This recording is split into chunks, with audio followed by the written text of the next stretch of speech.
According to the ONS, around 42% of total wealth in the UK is held in private pensions. And with a reported surge of people wanting to write their wills at the start of this pandemic, with some legal firms stating a 70% increase in demand. It seems that the pandemic has focused people's minds on making sure their financial affairs are in order and that their wealth is transferred to the right persons should the worst happen. Now, sorting a will may be the first thought for many, but equal consideration should be given to what happens to pension savings on death, as pensions can be a significant part of private wealth. In this video, we'll look at how private pensions are treated on death, and later in this video, why age 75 is a critical point. More and more, I see that accumulated pensions are playing an increasing part in transferring wealth to future generations, with many savers now leaving their pension funds intact and taking an income from other savings first. To make sure that you achieve the best outcomes for your pension funds on death, it's crucial that everything is in place to get money into the right hands with the least amount of tax payable. In order to achieve this means having the right pension with the right nominations at the right time. Please, if you've yet to subscribe, then please do so. It's free and you'll never miss an episode. Should there be a specific area that you want information on, then please see the chapters below. So let's get ourselves a coffee and let's get into this one. My name's Ed Bailey and I'm a chartered financial planner with over 10 years experience in financial services. It's now possible for anyone to be nominated to inherit pension funds, not just dependents. So this could be spouse, children, relatives, friends, etc. So a beneficiary's drawdown allows pension wealth to pass to anyone and remain within the pension wrapper, available to them as and when they need it, rather than it being paid as a cash lump sum.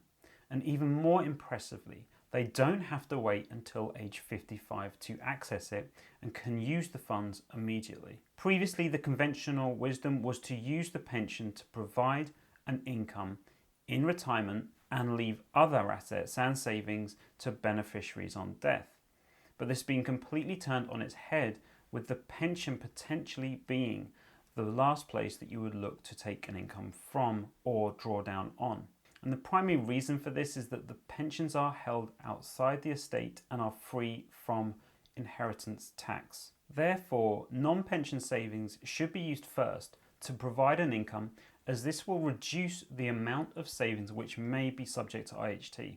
At the same time, pension funds which are IHT free are preserved. And you could also end up paying less tax on your retirement income as a result of making the best use of your tax allowances on offer. So it's about having the right pension as well. Not all pension schemes can offer the full range of death benefit options. Some schemes have not adopted the full flexibilities or don't have the systems in place to offer them. For example, some older schemes cannot offer inherited drawdown, and the only option for someone dying in such a scheme may be a lump sum. So this could mean a transfer to a modern pension now will be necessary to ensure that future wishes can be met. It's easy to think that planning pension flexibility can be left until close to retirement, but effective planning has to ensure that your needs and the needs of your loved ones are catered for in any circumstance, including the premature death that nobody wants to think about. Transferring to a flexible pension when health starts to fail can result in an inheritance tax charge, and so this can be avoided if the transfer is done whilst you are still healthy. And it's about the right nomination. A valid will takes care of who gets what from your estate. Most pension death benefits do not form part of the estate. Instead, the benefits are payable at the discretion of the trustees or scheme administrator. However, a death benefit nomination helps to guide the scheme trustees when exercising their discretion. It's vital to review these regularly to ensure that the right people benefit and can access their inherited pensions using all the options allowed by law. The rules now allow for someone who is not dependent upon the deceased, for example, adult children, to retain the pension fund inside the tax-efficient wrapper and draw an income. But there's a little known trap that can prevent this from actually happening. If there's a surviving dependent, e.g. a spouse, an inherited drawdown can only be offered to someone else if the deceased had nominated them during their lifetime. Without that nomination, the adult children, for example, won't be able to choose inherited drawdown, meaning the only option is to pay them a lump sum. Remember that nominations can normally be changed at any time. Changes in personal circumstances, how much your spouse may need in retirement, or reaching age 75 may all prompt a rethink on how benefits are to be distributed. And age 75 is a really critical time. Once you pass age 75, the death benefits are no longer tax-free. So if death occurs before age 75, then the pension can be paid to beneficiaries as a tax-free lump sum or taken as a tax-free income. Post age 75, the death benefit will be taxed at the beneficiary's marginal rate of income tax, regardless of whether a beneficiary takes a lump sum or receives payments from inherited drawdown. So the question really for the beneficiaries is whether they should take inherited drawdown or a lump sum. A key consideration is that inherited drawdown allows the fund to remain inside the pension wrapper, where it's sheltered from inheritance tax and can continue to grow tax-free. There's no such protection when a lump sum is paid. It will form part of the beneficiary's estate, and if it's reinvested, they may be taxed to pay on the investment returns. And the impact of income tax is more keenly felt when death benefits are paid as a lump sum. The whole amount is received in a single tax year, and this could result in paying tax at a higher rate than you would normally. So using inherited drawdown means that tax can be spread across many tax years, and the beneficiary has some control over when to time withdrawals to maximise tax allowances and minimise the amount of tax payable. A beneficiary who receives an inherited drawdown pot is only subject to tax when or if they actually make a withdrawal from it. The full amount remains invested and continues to grow tax-free. On the beneficiary's death, remaining funds can be further cascaded down to loved ones free of inheritance tax inside the pension wrapper. If, on the other hand, they take a lump sum, it's only the net amount which will be available for reinvestment. In turn, this reduces the potential for future investment growth as they are starting with a lower investment amount. It'll also be exposed to a potential inheritance tax charge when that recipient dies.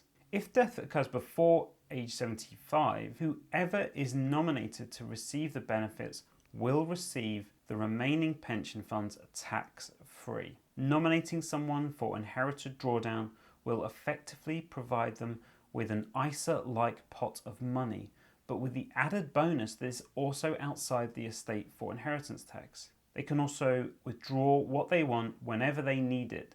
There is no need to wait until they reach age 55 to access the funds. And what they don't take out, they continue to grow tax-free and protected from inheritance tax. A nomination to provide someone with a lump sum only means the whole amount is paid tax-free.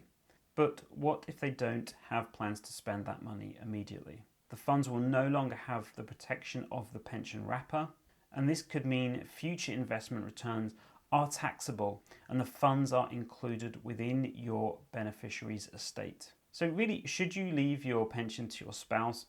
It's really common for many people to nominate the whole pension fund to their spouse when they die.